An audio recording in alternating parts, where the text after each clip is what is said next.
Se ele fez bonito. Governo eleva o imposto de importação para carros elétricos e híbridos. Mas isso?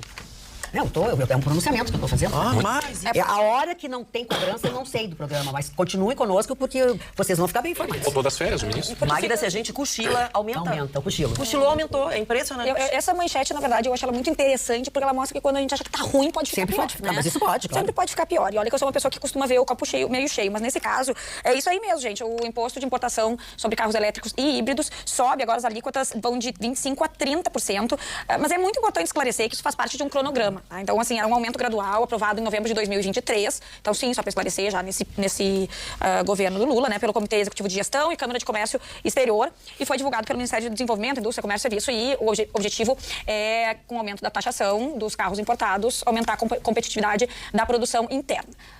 Vai ficar pior? Vai, porque ainda parece que aumenta mais uma vez no ano que vem, é um aumento gradual.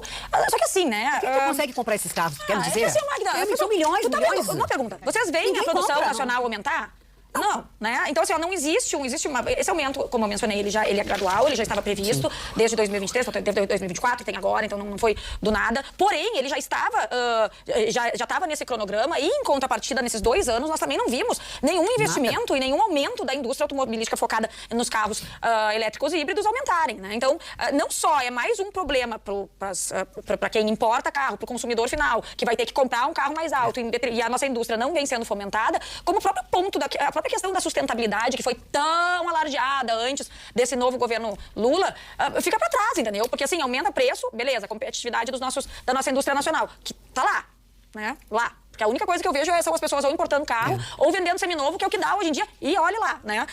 E em compensação, a gente também não tem esse outro lado, essa outra bandeira da sustentabilidade dos carros elétricos, especialmente, sendo efetivamente fomentada. Então, na verdade, assim, nem tenho o que dizer, né? Depois de tudo que a gente falou, é mais um ônus que vai acabar na mão do cidadão. E, lamentavelmente, é isso, gente. Desculpa. Não tem. Desculpa, pois não, doutor Luiz. Não, é que a gente mistura coisas e joga tudo no mesmo balaio, né? Vamos explicar primeiro que saíram os números do primeiro trimestre. O Brasil teve o segundo maior PIB do mundo.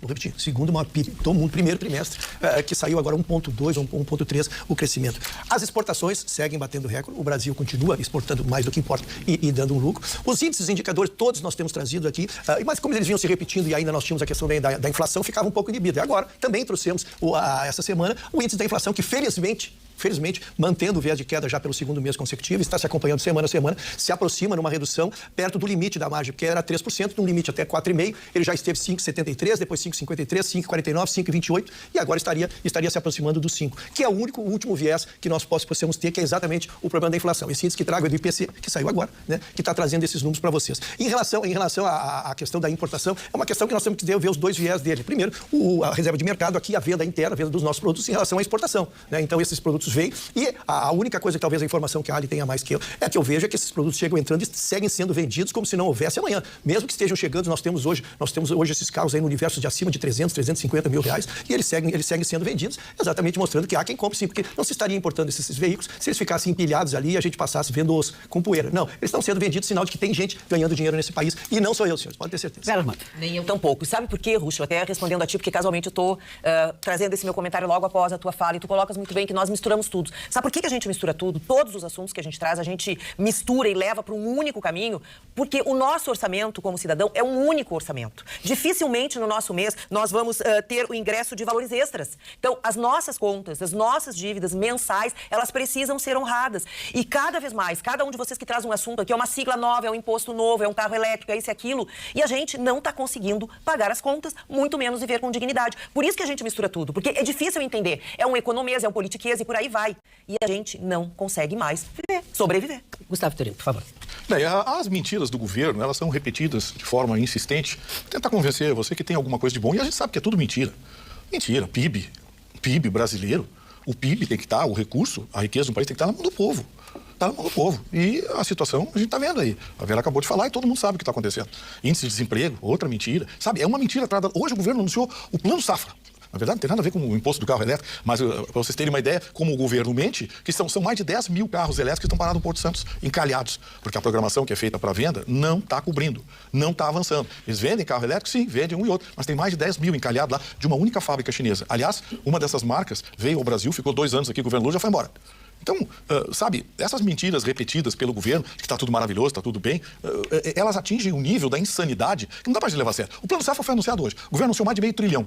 Mais de meio trilhão. Eu digo, pô, mais de meio trilhão, Plano Safra, esse governo está aí, para com isso. Aí fui debulhar os números. Na verdade, em torno de 20%, pouco mais de 20% desses recursos são recursos de bancos governamentais. Portanto, o governo está se divertindo com dinheiro alheio. Na verdade, os outros 400 bilhões são de dinheiro do mercado. Dinheiro do mercado, que o governo não tem nenhuma ingerência.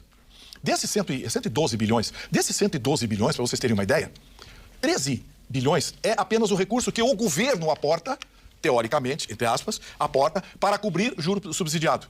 Só que desses 13 bilhões, 9 bilhões são para a agricultura familiar, IMST e essa turma. Então, na verdade, o investimento do governo não chega a 4 bilhões, investimento real. O governo tirar o dinheiro do bolso, já estou botando aqui, não chega a 4 bilhões. E eles anunciaram 512 ou 514 bilhões de Plano Safra brasileiro. Aí fizeram aquela festa lá em Brasília. Claro, e os papagaios passaram o dia repetindo. CNN, Globo News, ninguém se deu ao trabalho de debulhar e ler os números, fazer o que eu fiz. Peraí, vamos ver que plano é esse? É tanto. O governo está botando um pouco mais de 3 bilhões do bolso dele. O resto é fanfarronice, juntamente com muita mentira. O pior é que muita gente compra isso. Guto, por favor. Magda, eu vou tentar tratar um pouco sobre essa questão de impostos de importação, porque é um pedido também da indústria nacional. Muitas vezes os governos eles atendem o pedido do público interno, né? Nós tratamos muito aqui sobre a balança comercial, e a balança comercial brasileira é superavitária, porque o Brasil tem vendido mais do que comprado.